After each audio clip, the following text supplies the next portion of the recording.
Hello everyone, आज की topic है TWT एम्पलीफायर। इसे ट्रैवलिंग वेव ट्यूब एम्पलीफायर भी कहते हैं। TWT एम्पलीफायर बेसिकली मैग्नेट्रॉन और रिफ्लेक्स क्रिस्टलाइन एम्पलीफायर से डिफरेंट होता है। क्योंकि मैग्नेट्रॉन में सर्कुलर स्ट्रक्चर होता है, उसमें इलेक्ट्रॉन्स सर्कुलर पाथ में मोशन करते हैं, जबकि क्रिस्टलाइन एम्पलीफायर्स में इलेक्ट्रॉन्स लीनियर पाथ में मोशन करते हैं। इसमें TWT एम्पलीफायर में इसके इनर स्ट्रक्चर में एक हेलिकल पाथ होता है, तो इसलिए इसमें इलेक्ट्रॉनों का जो फ्लोमेंट होता है वो ट्रैवलिंग वेव के रूप में होता है। इसलिए इसे TWT एम्पलीफायर या ट्रैवलिंग वेव ट्यूब एम्पलीफायर भी कहते हैं। यह एम्पलीफायर भी बेसिकली माइक्रोवेव सिग्नल के पावर को एम्पलीफिकेशन करने के लिए यूज़ किया जाता है। इस एम्पलीफायर की सबसे बड़ी खासियत यह होती है कि इस एम्पलीफायर का नॉइज़ लेवल बहुत कम होता है और इसकी बैंडविड्थ काफ़ी अधिक होती है। तो यह amplifier highly bandwidth and low noise margin के लिए काफ़ी फेमस डिवाइस होती है। और इस डिवाइस का SNR ratio, signal to noise ratio भी बहुत काफ़ी होता है, क्योंकि जब इसमें नॉइज़ लेवल कम होता है तो इसमें सिग्नल का पावर काफ़ी अधिक मिलता है। तो इसलिए यह एम्पलीफायर वाइडली यूज़ होता है, जैसे सैटेलाइट कम्युनिकेशंस में और अर्थ स्टेशंस में। इसका वेरियस यूजेज जो होता है वह टेलीविज़न में भी होता है, मिलिट्री पर्पज़ में भी होता है, अर्थ स्टेशंस, ट्रांसपोंडर, सैटेलाइट के ट्रांसपोंडर में भी इसका इस्तेमाल होता है। तो इस प्रकार यह एक पॉपुलर डिवाइस होती है। तो आइए देखते हैं कि यह किस प्रकार वर्क करता है। अगर इसके स्ट्रक्चर की बात की जाए तो इसमें दो तरह की गाइड होती हैं जो कैविटी के रूप में होती हैं, input guide and output guide. Input guide में इनपुट सिग्नल प्रोवाइड की जाती है, वह सिग्नल जिसकी पावर को एम्पलीफाई करना होता है। देन यह सिग्नल फ्लो होते हुए आउटपुट गाइड में आती है, और जब उसका पावर लेवल बूस्ट हो जाता है जहाँ तक रिक्वायरमेंट होती है, तो उसके बाद इस सिग्नल को इस आउटपुट गाइड से रिसीव कर लिया जाता है। इसके अंदर हेलिक्स के रूप में एक स्ट्रक्चर होता है, हेलिक्स के रूप में नलिका के रूप में एक सिलेंड्रिकल पाइप होती है। एक तरफ इसमें कैथोड होता है, कैथोड के बाद फोकसिंग इलेक्ट्रोड्स होते हैं जिनका काम होता है इलेक्ट्रॉन बीम को मेंटेन करना, एक लीनियर बीम के रूप में मेंटेन किए हुए रहना। देन इसमें कलेक्टर होता है, कलेक्टर में फाइनली इलेक्ट्रॉन्स कलेक्टेड होते हैं। इसमें इलेक्ट्रॉनों के बीम को नैरो रखने के लिए इसमें DC मैग्नेटिक फील्ड अप्लाई की जाती है। इस पूरे ट्यूब के सराउंडिंग जो होती है DC मैग्नेटिक फील्ड प्रोड्यूस की जाती है, जिसके लिए इसके ऊपर जो है मैग्नेट लगा हुआ होता है। यह हेलिक्स सिस्टम जो होता है एक ग्लास ट्यूब में कवर्ड होता है। इसमें इस सिग्नल में नॉइज़ लेवल को लो करने के लिए अटेन्यूएटर लगे होते हैं, जो काफ़ी अधिक लेवल तक नॉइज़ को कम कर देते हैं। इसमें इनपुट गाइड और आउटपुट गाइड के बीच में जो इंटरेक्शन स्पेस होता है, इसी में इलेक्ट्रॉन्स और इनपुट सिग्नल यानी कि रेडियो फ्रिक्वेंसी सिग्नल या माइक्रोवेव सिग्नल जिसकी पावर को बूस्ट करना है, उनके बीच में इंटरेक्शन होता है और इलेक्ट्रॉन्स अपनी एनर्जी उनको रिलीज करते हैं, जिससे उस सिग्नल का एम्पलीफिकेशन होता है, सिग्नल के पावर का एम्पलीफिकेशन होता है। इस पूरे सिस्टम को कूल करने के लिए भी कलेक्टर के पास एक कूलिंग प्रोसेस होती है, ताकि यह सिस्टम ज़्यादा गर्म ना हो। तो यह एक बेसिक स्ट्रक्चर है TWT एम्पलीफायर का, ट्रैवलिंग वेव ट्यूब एम्पलीफायर का। आइए देखते हैं किस प्रकार वर्क करता है। इसमें जो इनपुट गाइड्स होती हैं, इन इनपुट गाइड्स पे पॉजिटिव DC वोल्टेज अप्लाई किया जाता है और कैथोड पर नेगेटिव DC वोल्टेज अप्लाई किया जाता है, जबकि कलेक्टर पर भी पॉजिटिव DC वोल्टेज अप्लाई किया जाता है। कलेक्टर पर अप्लाई किया गया पॉजिटिव वोल्टेज इन दोनों आउटपुट गाइड्स और इनपुट गाइड्स पर अप्लाई किए गए पॉजिटिव वोल्टेज के कंपेरिजन में काफ़ी अधिक होता है। इसलिए कैथोड से निकलने वाले इलेक्ट्रॉन इन गाइडों से अट्रैक्ट होते हुए फाइनली कलेक्टर के पास रिसीव हो जाते हैं, क्योंकि कलेक्टर पे जो पॉजिटिव वोल्टेज होता है वो काफ़ी अधिक होता है। इन दोनों गाइड के कंपैरिजन में भी काफ़ी अधिक लेवल पे रखते हैं। जब इस सिस्टम को ऑन करते हैं तो इसमें इनडायरेक्टली हीटेड जो कैथोड होता है उसको highly negative voltage potential apply करने की वजह से इसमें से इलेक्ट्रॉन एमिट होते हैं और ये इलेक्ट्रॉन बाहर की तरफ उत्सर्जित होने लगते हैं। इन इलेक्ट्रॉनों को लीनियर के रूप में मेंटेन करने के लिए या लीनियर बीम के रूप में बनाए रखने के लिए यहाँ पर फोकसिंग इलेक्ट्रोड्स या कंट्रोल ग्रिड्स लगे होते हैं। इन फोकसिंग इलेक्ट्रोड पर भी नेगेटिव पोटेंशियल अप्लाई किया जाता है, ताकि ये इलेक्ट्रॉन को एक नैरो बीम के रूप में मेंटेन किए हुए रहे। जब फोकसिंग इलेक्ट्रोड पर नेगेटिव पोटेंशियल अप्लाई किया जाएगा तो यहाँ कैथोड से निकलने वाले इलेक्ट्रॉन ऊपर की तरफ या नीचे की तरफ शिफ्ट नहीं होंगे, एक बिल्कुल लीनियर पाथ के रूप में आगे की तरफ शिफ्ट होंगे। आगे की तरफ शिफ्ट इसलिए होंगे क्योंकि नेक्स्ट गाइड जो होती है यहाँ पे इनपुट गाइड और आउटपुट गाइड जो है इस पर पॉजिटिव वोल्टेज है, इसलिए इलेक्ट्रॉन्स यहाँ पर अट्रैक्ट होते हैं। जब इलेक्ट्रॉन्स लीनियर बीम के रूप में इनपुट गाइड्स में आते हैं तो इस इनपुट गाइड में जब कोई रेडियो फ्रिक्वेंसी सिग्नल अप्लाई की जाती है जिसकी पावर को इम्प्रूव करना है, तो यह रेडियो फ्रिक्वेंसी सिग्नल इन इलेक्ट्रॉनों के वेलोसिटी को इम्प्रूव कर देती है या रिटार्ड कर देती है। इस प्रकार ये रेडियो फ्रिक्वेंसी सिग्नल और इलेक्ट्रॉनों के इंटरेक्शन होने से वेलोसिटी मॉड्यूलेशन इस पूरे सिस्टम में होता है।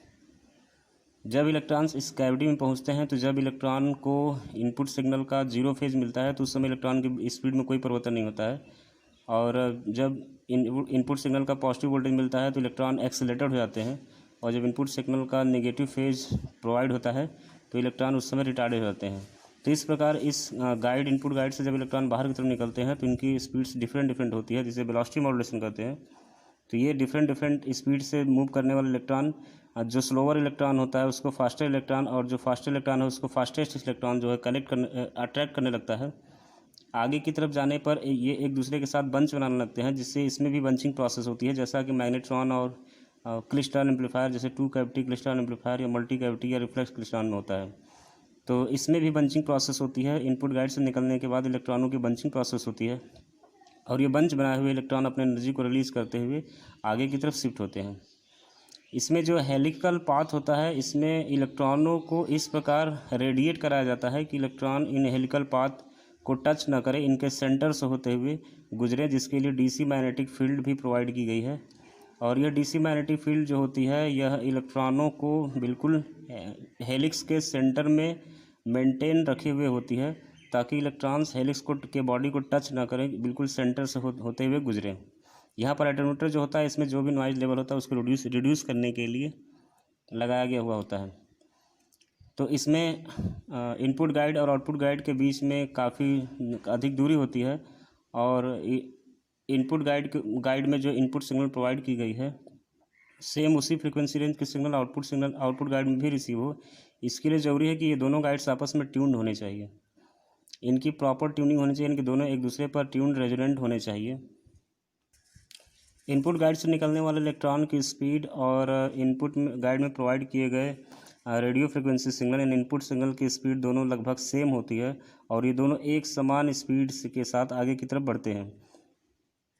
जब ये आउटपुट गाइड में पहुंचते हैं तो इससे गाइड में पहुंचते हैं तो इनपुट गाइड और आउटपुट गाइड के बीच में इंटरेक्शन स्पेस में चूँकि इलेक्ट्रॉनों की बंचिंग क्रिया होती है, इलेक्ट्रॉन काफ़ी हैवी मात्रा में बंच बनाते हैं, और ये इलेक्ट्रॉन अपने एनर्जी को रिलीज़ करते हुए इस आउटपुट कैविटी में आते हैं। तो इनपुट सिग्नल जो इसमें प्रोवाइड की गई थी उसको इन इलेक्ट्रॉनों की बंचिंग प्रोसेस से जो एनर्जी रिलीज हो रही है वह एनर्जी इनको प्रोवाइड होती है, जिससे इनपुट सिग्नल का पावर लेवल वोल्टेज लेवल बढ़ जाता है। तो इस प्रकार इनपुट सिग्नल जो होती है उसका पावर लेवल काफ़ी अधिक लेवल तक बढ़ जाता है, जहाँ तक रिक्वायरमेंट होती है। यदि वहाँ तक पावर लेवल बढ़ गया है तो उसके बाद देन इस आउटपुट गाइड से उस आउटपुट सिग्नल को रिसीव कर लिया जाता है। चूँकि कलेक्टर पे जो पॉजिटिव वोल्टेज अप्लाई किया गया है वह इन दोनों गाइडों से भी अधिक पॉजिटिव वोल्टेज है, इसलिए इलेक्ट्रॉन यहाँ पर आने के बाद आउटपुट गाइड में उसके बाद फाइनली ये कलेक्टर पर कलेक्ट हो जाते हैं। तो इस प्रकार कैथोड से निकलने वाले लीनियर बीम के रूप में इलेक्ट्रॉन्स निकलते हैं, देन उसके बाद बंच बनाकर आगे की तरफ शिफ्ट होते हैं, अपनी एनर्जी को रिलीज़ करते हुए फाइनली ये कलेक्टर के पास कलेक्ट हो जाते हैं। तो यह प्रोसेस लगातार चलती रहती है, और इलेक्ट्रॉन बंच बनाकर अपनी एनर्जी को रिलीज़ करते हुए आगे की तरफ शिफ्ट होते हैं, जिससे इनपुट सिग्नल का पावर लेवल बढ़ जाता है। यदि इस एम्पलीफायर की कैरेक्टरिस्टिक्स की बात करें तो यह एम्पलीफायर जो होता है बेसिकली 2.5 गीगाहर्ट्ज़ या इसके एबव फ्रिक्वेंसी रेंज की सिग्नल के पावर को एम्पलीफाई करने के लिए इस्तेमाल होता है। चूँकि इसकी बैंडविड्थ काफ़ी लार्ज होती है, लगभग 900 मेगाहर्ट्ज़, तो यह एम्पलीफायर काफ़ी पॉपुलर होता है। इसकी एफिशिएंसी जो होती है लगभग 60% होती है, तो यह भी एक एफिशिएंट डिवाइस मानी जाती है।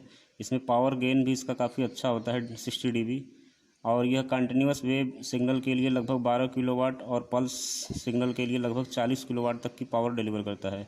तो इस प्रकार यह एम्पलीफायर एक मीडियम फ्रीक्वेंसी रेंज की सिग्नल के पावर को एम्पलीफाई करने के लिए काफ़ी अच्छा डिवाइस माना जाता है, जिसके लिए यह डिवाइस काफ़ी अधिक मात्रा में या फिर काफ़ी वाइडली जो है यह टेलीविज़न में, अर्थ स्टेशंस में या सेटेलाइट सिस्टम में इसका इस्तेमाल होता है। तो यह बेसिकली पॉपुलर डिवाइस होती है, इसका इस्तेमाल काफ़ी अधिक होता है। यदि इलेक्ट्रॉनों और रेडियो फ्रिक्वेंसी वेव के इंटरेक्शन को देखें तो इसमें इलेक्ट्रॉन का पोजीशंस दिखाया जा रहा है 1 2 3 4, यानी कि लगभग 4 इलेक्ट्रॉनों की पोजीशन दिखाई जा रही है। यहाँ पर रेडियो फ्रिक्वेंसी इनपुट सिग्नल है, वह सिग्नल जिसका पावर मान बढ़ाना है। तो यहाँ पर इनपुट सिग्नल का फेज इस तरह से है, साइन वेव के रूप में। यहाँ पर नेगेटिव गोइंग दिखाया जा रहा है स्टार्टिंग से, यहाँ पे पॉजिटिव, केवल समझाने के लिए है कि किस प्रकार इलेक्ट्रॉन जिस पोजीशन पर रहेंगे तो उससे क्या होगा। तो अगर इसको हम एनालिसिस करें तो यहाँ पर इलेक्ट्रॉन इस वेव के इस जीरो पोजीशन पर है। तो इस समय इलेक्ट्रॉन की स्पीड में इस रेडियो फ्रिक्वेंसी सिग्नल्स की वजह से कोई इसकी स्पीड में परिवर्तन नहीं होगा और ये नॉर्मल स्पीड से अपने आगे की तरफ शिफ्ट होगा। जब इलेक्ट्रॉन के सेकंड पोजीशन की बात की जाए तो जब इलेक्ट्रॉन इस इनपुट कैविटी में जब आता है तो उस समय रेडियो फ्रिक्वेंसी इनपुट सिग्नल का यदि नेगेटिव फेज चल रहा है, यहाँ पर नेगेटिव ये इलेक्ट्रॉन की पोजीशन है, इस समय यदि नेगेटिव फेज चल रहा है तो उस समय इलेक्ट्रॉन पर रिटार्डेशन फोर्स लगता है। यह रेडियो फ्रिक्वेंसी वेव सिग्नल उस इलेक्ट्रॉन की स्पीड को कम कर देती है, रिटार्ड कर देती है, जिससे इलेक्ट्रॉन स्लो मोशन के साथ आगे बढ़ता है। जब इलेक्ट्रॉन स्लो मोशन के साथ आगे बढ़ता है तो वह रिटार्डेड इलेक्ट्रॉन कहलाता है। उस समय वह अपनी एनर्जी रिलीज करता है। तो इस समय इलेक्ट्रॉन जो होते हैं अपनी एनर्जी जो है रिलीज करते हुए आगे की तरफ शिफ्ट होता है। यदि थर्ड इलेक्ट्रॉन के पोजीशन की बात की जाए तो इस समय भी जो है इलेक्ट्रॉन जब इसमें आया हुआ है तो इसमें इनपुट सिग्नल का नेगेटिव फेज ही है, तो इस समय भी इलेक्ट्रॉन पर रिटार्डेशन फोर्स लगता है और इस समय भी इलेक्ट्रॉन अपनी एनर्जी को रिलीज करते हुए आगे की तरफ शिफ्ट होता है। फोर्थ पोजीशन की बात की जाए तो इलेक्ट्रॉन जो है फिर जीरो पोजीशन पर आ गया, input signal radio frequency signal के जीरो फेज पोजीशन पर आ गया है। तो यह जीरो फेज पोजीशन इलेक्ट्रॉन की स्पीड में कोई परिवर्तन नहीं करेगा और इलेक्ट्रॉन अपनी नॉर्मल स्पीड से आगे की तरफ शिफ्ट होगा। यदि दूसरे वेव की बात की जाए तो इस वेव में इलेक्ट्रॉन जीरो पोजीशन पर है तो इसकी स्पीड में कोई परिवर्तन नहीं होगा। और इस फेज की अगर बात की जाए तो जब इलेक्ट्रॉन इस पोजीशन पर आया हुआ है तो उस समय इनपुट सिग्नल का पॉजिटिव फेज चल रहा है। तो इनपुट सिग्नल का पॉजिटिव फेज इलेक्ट्रॉन को अट्रैक्ट करेगा, जिससे इलेक्ट्रॉन की स्पीड बढ़ जाएगी, तो यह इलेक्ट्रॉन एक्सीलरेटेड हो जाएगा। एक्सीलरेटेड जो इलेक्ट्रॉन होता है वह रेडियो फ्रिक्वेंसी सिग्नल से एनर्जी लेता है। तो उस समय इलेक्ट्रॉन जो होगा वह रेडियो फ्रिक्वेंसी सिग्नल से अपनी उसकी एनर्जी लेगा और वह रेडियो फ्रिक्वेंसी सिग्नल की एनर्जी जो है लॉस करेगा। जब इलेक्ट्रॉन की थर्ड पोजीशन की बात की जाए तो इलेक्ट्रॉन इस पोजीशन पर जब आया हुआ है तो उस समय भी इनपुट सिग्नल का पॉजिटिव फेज चल रहा है, तो इस समय भी इलेक्ट्रॉन जो है एक्सीलरेटेड होगा और वह एनर्जी जो है एब्जॉर्व करेगा रेडियो फ्रिक्वेंसी सिग्नल से। और जब इलेक्ट्रॉन इस जीरो पोजीशन पर आता है तो उस समय इलेक्ट्रॉन की स्पीड में कोई परिवर्तन नहीं होगा वह इलेक्ट्रॉन कोई भी एनर्जी एब्जॉर्व नहीं करेगा। तो यह एक ग्राफिकल रिप्रेजेंटेशन है जो दिखा रहा है कि इलेक्ट्रॉन कब एनर्जी को एब्जॉर्व करेगा और कब एनर्जी को रिलीज करेगा। तो जब बेसिकली इसका समरी यह है कि जब इलेक्ट्रॉन रिटार्ड होता है, यानी जब उस पर रिपल्सन फोर्स लगता है, इनपुट सिग्नल जब उसको रिटार्ड करती है, उसकी स्पीड को जब डाउन करती है, तो उस समय इलेक्ट्रॉन अपनी एनर्जी को रिलीज करते हुए आगे की तरफ शिफ्ट होता है। और जब इनपुट सिग्नल जो है इलेक्ट्रॉन की स्पीड को एक्सेलरेट करती है तो उस समय इलेक्ट्रॉन जो है इनपुट सिग्नल से एनर्जी को एब्जॉर्ब करता है। यदि इनपुट रेडियो फ्रिक्वेंसी सिग्नल के एम्प्लीफिकेशन प्रोसेस को देखें तो यह एक ग्राफिकल रिप्रेजेंटेशन जो दिखा रहा है कि किस प्रकार इनपुट सिग्नल का पावर मान एम्प्लीफाई होता है या किस प्रकार इनपुट सिग्नल एम्प्लीफाइड होती है।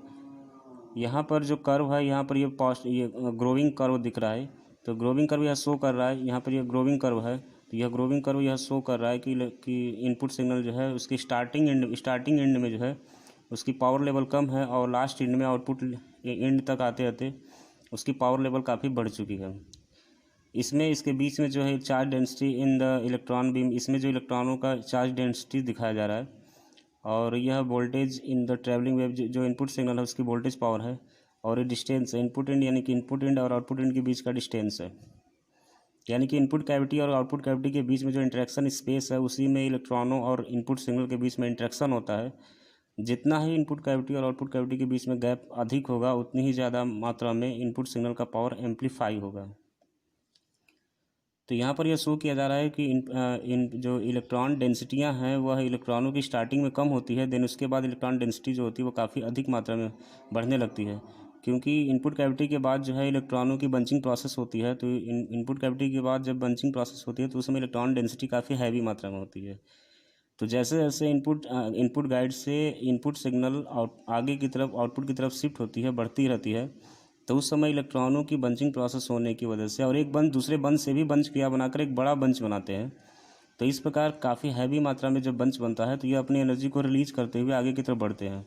तो जब ये अपनी एनर्जी रिलीज करते हैं तो इनपुट सिग्नल को मिलता है, जिससे इसका पावर एम्पलीफाई होता है, यानी कि इनपुट कैविटी और आउटपुट कैविटी के बीच में जो इंटरेक्शन स्पेस है, तो इनपुट कैविटी से लेकर आउटपुट कैविटी तक जब सिग्नल मूव करती रहती है तो उस समय इलेक्ट्रॉन अपनी एनर्जी बंच बनाकर रिलीज करते हैं, जिससे सिग्नल का पावर लेवल बढ़ता रहता है। और आउटपुट एंड तक आते आते, यानी कि आउटपुट कैविटी में आते आते इनपुट सिग्नल का जो पावर लेवल काफ़ी अधिक लेवल तक बूस्ट हो जाता है, जहाँ तक रिक्वायरमेंट होती है। जिस पावर लेवल तक के लिए सिस्टम बना हुआ उतने पावर लेवल तक आउटपुट कैविटी में आने के बाद इनपुट सिग्नल का पावर लेवल बढ़ जाता है। तो इस प्रकार इनपुट सिग्नल जो होती है वह इलेक्ट्रॉनों के द्वारा एनर्जी जब उसको मिलता है तभी उसकी पावर लेवल इम्प्रूव होती है, और इस इनपुट सिग्नल को एनर्जी तभी मिलती है जब इलेक्ट्रॉनों की बंचिंग क्रिया होती है, और ज़्यादा मात्रा में जितनी ज़्यादा बंच होंगे उतनी ज़्यादा मात्रा में एनर्जी रिलीज होगा। तो इस प्रकार ये ट्रैवलिंग वेव ट्यूब एम्पलीफायर जो होता है काफ़ी पॉपुलर एम्पलीफायर है, जिसका इस्तेमाल बेसिकली सैटेलाइट्स में, अर्थ स्टेशंस में और टेलीविज़न में होता है। तो यह एक डिफरेंट टाइप का भी एम्पलीफायर है, और यह बेसिकली मीडियम फ्रिक्वेंसी रेंज तक की या मॉडरेट फ्रिक्वेंसी रेंज तक की सिग्नल को के पावर को एम्पलीफाई करने के लिए इस्तेमाल होता है। Thank you.